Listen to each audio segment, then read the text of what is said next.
Ek lees vir jou vandag Levitikus hoofstuk 17 vers 3 tot 7. As enige Israeliet 'n bees of 'n skaaplam of 'n bok ergens binne of buite die kamp offer en dit is nie 'n offer vir die Here wat hy na die ingang van die tent van ontmoeting bring nie, is hy skuldig aan bloedvergieting. So 'n persoon het bloed vergiet en moet uit die gemeenskap verwyder word. Hierdie reëling sal 'n einde maak aan die Israeliete se gebruik om diere in die oop veld te offer. Dan sal hulle die offers na die priester by die ingang van die tent van ontmoeting toeneem, sodat die priester dit as 'n maaltydoffer vir die Here kan bring.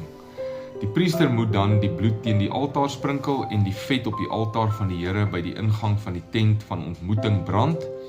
Dit sal vir die Here aangenaam wees.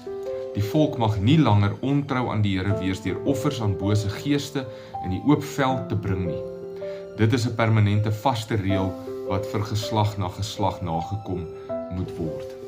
God maak dit hierso baie duidelik aan die Israeliete dat daar geen ander weg is tot versoening en tot redding as deur die voorgeskrewe manier nie, sy manier. Geen offers wat nie by die tent en by die altaar gebring word, sal aanvaar word nie. Geen offer wat aan 'n ander gees of 'n afgod gebring word, sal versoening bewerk nie. So 'n persoon sal uit die gemeenskap van gelowiges verwyder word. Nou wat sê hierdie vir ons vandag, wat onder die Nuwe Testament leef, wat na Christus leef, na die kruis en die opstanding? Baie duidelik is daar geen redding deur enige ander weg, behalwe God se weg, behalwe deur Jesus nie. Hy is God se manier. Hy is die offer wat gebring is volgens God se wil en as ons dit nou so in hierdie Ou Testament terme wil sien, die offer wat gebring is by die altaar wat God gekies het. Ons kan nie ander paadjies volg nie. Ons kan nie God se Nuwe Testament vermeng met Ou Testament gebruike en maniere en verwag dat dit versoening gaan bewerk nie.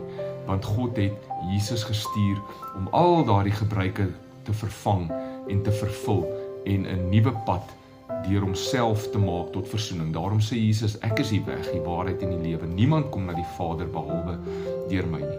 Ons kan nie ons eie koppe volg nie. Dit wat Jesus vir ons onder die nuwe verbond kom sê het, is wat ons moet volg. Ek moet seker maak my godsdiens is in lyn met God se voorskrifte. Jesus en Jesus alleen. Kom ons bid saam. Jesus, U is die weg, U is die waarheid, U is die lewe.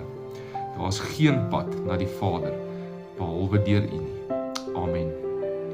Mag jy 'n wonderlike dag hê, tot volgende keer, die Here seën jou.